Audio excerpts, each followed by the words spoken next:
The first single mom in scripture wasn't just positioned by God, she was seen by God so intimately that she became the first person in the entire Bible to give God a personal name. Her name was Hagar. And if you've been told that your divorce made you invisible, if you've been carrying shame because your family doesn't look traditional, what I'm about to show you changes everything. Because here's what I know: God doesn't just control your story, He sees your story. Every tear, every fear, every moment you felt alone. I'm Katie Ann, and today I'm introducing you to the God who saw Hagar first and sees you now. Hey friend, welcome to Beyond Believing. I am Katie Ann, certified life coach, single mom of 5, and a woman called to walk alongside divorced Christian women who are rebuilding their lives with Him. If you've ever felt like you're somehow less than because your home doesn't look traditional, if you've wondered whether God's promises still apply to you after divorce, if you've been telling yourself this wasn't God's plan, friend, this episode is for you. Here's what we're covering today. First, I'm showing you how the first single mom in scripture experienced profound intimacy with God. Not because she was single, but because she was surrendered in her wilderness. Second, why God's promises for your family aren't diminished by divorce. They're simply being fulfilled in a different way than you expected. And third, why this season of singleness gives you a unique opportunity to model complete dependence on God in a way your children might never see otherwise. By the end of this episode, you'll understand that you are exactly where you're supposed to be, because that's where God has you. And He's not surprised. And if you're ready to stop fighting shame and start stepping into the biblical identity God has for you as a single mom, I have a few spots open in Selah Healing. It's 12 weeks of transformation through weekly coaching, personalized roadmaps, and on-call support when life gets hard. Details at coachkatieann.com/call. Let's dive in. Maybe you're 3 months post-divorce, maybe 6 years, and you're carrying this weight that somehow you're less than, that you failed, that your kids are missing something essential because their family doesn't look right. Maybe you've been telling yourself, I'm plan B. God's best was the intact family, and now we're just making the best of a broken situation. Here's what I want you to hear. You've been measuring your worth by who's in your home instead of who sees your heart. Last week, we talked about God's sovereignty, how your divorce didn't surprise Him, how nothing has gone wrong in His plan. That's about God's control over your story. But today we're talking about something even more intimate, God's seeing of your story. Because here's the difference. Sovereignty says God positioned you here, but El Roi says God sees you here. Sovereignty is about God's control. El Roi is about God's attention. And friend, the God who saw Hagar alone in the wilderness with a dying child, He sees you too, not just as part of His plan, but as someone He chose to know intimately. And the proof? It's been sitting in Genesis this entire time, because the first person in all of Scripture to give God a personal name wasn't a patriarch, wasn't a prophet. It was a single mom in the desert. Let me paint you a picture of complete desperation. Hagar's in the wilderness, alone, cast out, holding her dying child. She places him under a bush because she can't bear to watch him die. She sits down a bow shot away and weeps. This is it, the end of both of their stories. No one is coming. No one knows where she is. No one cares if she lives or dies. That moment, that complete isolation, that rock bottom breaking, that's when God shows up. And here's what He says to her. Hagar, slave of Sarai, where have you come from and where are you going? Friend, God already knew the answers. This wasn't a request for information. This was an invitation to be known. God called her by name, not Slavegar, not woman, Hagar. And then Genesis 16:13, something revolutionary happens. Hagar gives God a name, El Roi, the God who sees me. This isn't just poetry. This is a theological earthquake, because Hagar is the first person in all of Scripture to give God a personal name. Not Abraham, who God called friend. Not Sarah, the mother of nations. Hagar, the Egyptian servant, the single mom with nothing. She knew God intimately enough to name Him. Now, here's the difference between what we talked about last week and what I'm showing you today. Last week, we established that God is sovereign over your story. He wasn't surprised by your divorce. Nothing has gone wrong in his plan. That's true. That's powerful. And that's about God's control. But today, we are going deeper because sovereignty tells you God positioned you. And Elroy tells you God sees you. Sovereignty says your divorce fits into God's plan. Elroy says God sees your pain within that plan. Sovereignty is macro, the big picture of God's control. Elroy is micro, the intimate detail of God's attention. And friend, Hagar didn't just accept that she was in God's plan. She encountered the God who saw her, who knew her name, who cared about her specific pain, who showed up in her specific wilderness. That's not about being positioned. That's about being known. Now, I was raised actually by a single mom, and I watched her struggle through loneliness that shaped my entire childhood. I never wanted her life. I swore I'd never end up where she was. And yet here I am, a single mom myself of 5, but here's what's different for me. I'm not just accepting that God positioned me here, I'm experiencing that God sees me here. My mom was what I call the chaser. After her divorce, she focused all her energy on finding a new husband because she needed to be seen by someone. And she did find someone. But 12 years later, they divorced and she found herself right back where she'd started. Now, I'm not blaming my mom. It's just an observation of what she experienced. And I watched that, and what I learned was this. We are all desperate to be seen. The question is, by whom? My mom sought to be seen by another man, but I'm learning to be seen by Elroy, the God who saw Hagar, who saw my mom, who sees me, who sees you. And friend, that's what your children are learning as they watch you. Not just that God has a plan, which is sovereignty, but that he sees them, which is intimacy. That's the difference, and it changes everything. This is exactly what happened with one of my Selah clients. We'll call her Michelle. She came to me 2 years post-divorce saying, I have failed at my marriage. I failed my kids. I'm not qualified to teach them about God. Look what I did to their family. But here's what we discovered together. Her children weren't seeing failure. They were watching their mom seek God in a way she'd never had when she was married. Not because marriage prevented it, but because her marriage had become her source instead of God. And Michelle told me, my kids see me praying now. They see me in scripture. They watch me choose peace over fighting with their dad. They're learning what it looks like to trust God when everything else falls apart. And that's when Michelle realized something that changed her entire identity. She wasn't disqualified. She was being repositioned to see something she'd missed before. In 2 Corinthians 1:4, it says God comforts us in all our troubles so we can comfort others with the same comfort we've received.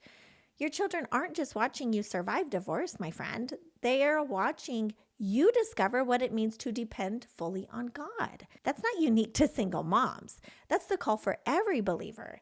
You just happen to be learning it in circumstances that remove all distraction. It's God or nothing. But here's what most people miss about Hagar's story. And it's the part that should give every single mom some hope. God gave Hagar her own promises, not leftovers. God didn't just see Hagar's pain and move on. He gave her own promises, not Sarah's overflow, not Abraham's leftovers, her own. Genesis 16:10 tells us the angel of the Lord says to Hagar, I will increase your descendants so much that they will be too numerous to count. Not just survival, not making the best of a bad situation, heritage, legacy, multiplication. And then in Genesis 21:18, when Hagar and Ishmael are sent away for good, God says, lift the boy up and take him by the hand, for I will make him into a great nation. And then Genesis 21:20, something beautiful. God was with the boy as he grew up. Friend, listen to this. God didn't just promise Hagar's future. He stayed with her. He didn't just see her in the wilderness once. He kept seeing her. He kept being present. He kept fulfilling what he promised. That's not just sovereignty. That's relationship. Here's the truth that sets you free. God's promises for your family aren't lesser versions of what married women receive. They're your promises, given by the God who sees you specifically. Biblical homes aren't defined by structure. They're defined by whose eyes are on that home. One parent fully seen by God, surrendered to God, that's biblical. Two parents living together but never encountering El Roy, the God who sees? That's not. Let me show you the difference between sovereignty and being seen. Sovereignty says God has a plan for your family. Being seen says God knows each of your children by name. Sovereignty says nothing has gone wrong. Being seen says God sees every tear you've cried alone at night. Sovereignty says trust where you are. Being seen says God is present where you are. You need both. But friend, if all you have is sovereignty, you'll accept your circumstances but still feel alone in them. And when you understand El Roy, when you know that you're seen, you don't just accept where you are. You encounter who is with you where you are. Isaiah 61:3 promises beauty for ashes, gladness for mourning, praise for despair. Friend, God isn't just sovereign over your ashes. He sees them. He knows what they cost you, and he's present to transform them into beauty. That's not just a plan. That's a relationship. And just last week, a woman sent me a message that made me weep. She said, Katie Ann, my teenage daughter told me yesterday, Mom, I've learned more about trusting God these last 2 years than I did in the previous 10. You've shown me that God is enough, even when everything else falls apart. First, that daughter could have learned that truth in any family structure, married or single. But in this family, in this season, she's learning it through watching her mom depend fully on God. That's not better than what she would have learned in an intact home. It's just the way God is teaching it to her family. And it's exactly what she needs. Think about Hagar. She raised Ishmael outside traditional protection, outside the structure everyone assumes God requires. Yet her faithfulness to God created a heritage that lasted generations. And later in Scripture, when Abraham dies, it says both Isaac and Ishmael came to bury their father together. Ishmael becomes a source of strength, built through a single mother's faithfulness. And here's what I know about broken vessels and God's power. This season is your opportunity. Let me show you what this season of singleness offers you. Not as something better than marriage, but as a unique opportunity God is giving you right now. 2 Corinthians 4:7 says, we have this treasure in jars of clay to show that this all-surpassing power is from God and not from us. Friend, every believer, married or single, is called to showcase God's power through their weakness. You're not special in that calling. You're just experiencing it in a particular way right now. Here's what this season gives you the opportunity to learn. Complete dependence on God. When you're married, it's easy to look to your spouse. And right now in this season, you're learning to look to God first. Not because you're more spiritual than married women, but because your circumstances make it necessary. Your identity must be rooted in God alone. Many women, married and single, struggle to separate their identity from their relationships. This season is stripping that away from you, forcing you to find your worth in God alone. It's grace in real time. Your children are watching you extend forgiveness, choose peace, trust God when the future is uncertain. Could they learn this in any family structure? Absolutely, but they're learning it through your specific journey. Let me be clear. A biblical home isn't about having all the right people in place. It's about having the right foundation, God's authority, God's love, and God's provision. And when you're a single mom, that foundation becomes unavoidable. There's no human backup plan. There's no secondary source of security. It's God or nothing. Every family, married or single, is called to that same dependence. You're just learning it in circumstances that make it impossible to ignore. Your children aren't experiencing less than God's best. They're experiencing God's provision in the form He's chosen for your family. Now, let me be clear. Marriage is ordained of God. It should be treated sacredly and protected. But that is not your current situation. And just because you are no longer in that situation, it does not mean you are disqualified from intimacy with God. And when you do get married again, you will not be any more or less qualified for that intimacy to continue. Remember Hagar's heart? She encountered God in the wilderness and said, "You are the God who sees me." She built her identity on being seen by God, not on her relationship status. That's the heart posture that creates a biblical home. Not perfect circumstances, not the right marriage. Surrender to the God who sees you exactly as you are. Could Sarah have had the same heart posture? Absolutely. Hagar's circumstances just created the opportunity for her to discover it in a specific, undeniable way. And that's exactly where you are, friend. Now let me tell you about another Selah client. We'll call her Rebecca. She has 3 kids, went through a bitter divorce, an ex-husband who undermined her authority constantly. And she asked me, how do I build a godly home when their father is actively working against everything I'm trying to teach them? Here's what we worked on. How she was going to focus on building the godly home in her home that God was leading her to build regardless of what her ex did or did not do. And this is what she started to observe when she redirected her focus to her own home and her own work. Her children were learning discernment. They were watching their mom choose God's way even when it was more work for her. They were seeing what faithfulness looks like under pressure. That's what you're building, friend. Not a perfect home, a faithful one. And your children are watching. Okay, friend. So what do you do with all of this? Let me give you 3 specific ways to apply this truth this week. First, stop apologizing for your story. Pull out your journal. Write down every way you've been making your divorce about your kids are missing, and then reframe each one. God is using this season to teach my children what? Consider asking God to reveal it to you. Ask him, Lord, show me what you're building through this season that's specific to my family. Second, identify your Elroy moments. Journal about where you've encountered God most intimately since your divorce. And then ask your children, where have you seen God show up for our family? Thank God for being the God who sees you in your specific wilderness. And third, seek God's intimacy in your story. Get curious about what you can do to deepen your relationship with God.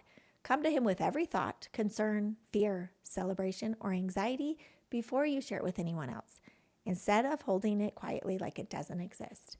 These are the exact kinds of exercises I walk my Selah clients through. If you want help stepping into confidence that you're exactly where you're supposed to be, that your divorce didn't derail God's plan, book a call with me at coachkatieann.com/call. Friend, here's what I want you to remember. Hagar wasn't just positioned in the wilderness. She was seen there, known there, and named God there. Your divorce didn't just fit into God's plan. God sees you in it. Every moment, every struggle, every victory. You're not plan B. You're not an afterthought. You're not making the best of a broken situation. You are seen by Elroy, the God who saw Hagar, who sees you now, and will keep seeing you every single day. And what God is building through your family, it's not just part of his plan. It's being built by a God who knows your name, who sees your heart, and who stays present with you. Last week, I told you nothing has gone wrong, and that's God's sovereignty, and that's true. And today, I'm telling you something even more intimate, that you are seen. That's Elroy. But friend, if you only have sovereignty, you will trust the plan, but still feel alone. And when you understand Elroy, you don't just trust the plan, you know the God who's walking it with you. So stand tall, straighten your crown, and remember whose eyes are on you. You are a daughter of the King, and he doesn't just control your story. He sees every page of it, and he's not looking away. You can be honest with God. Nothing has gone wrong in his plan, and you're not just positioned by him. You are seen by him. If you're not already subscribed to Beyond Believing, hit that subscribe button. And if that episode has shifted how you see your story, please share it with another woman who needs to hear this today. You can find me on TikTok and YouTube at Coach Katie Ann. All the links are in the show notes. Thanks for listening to Beyond Believing.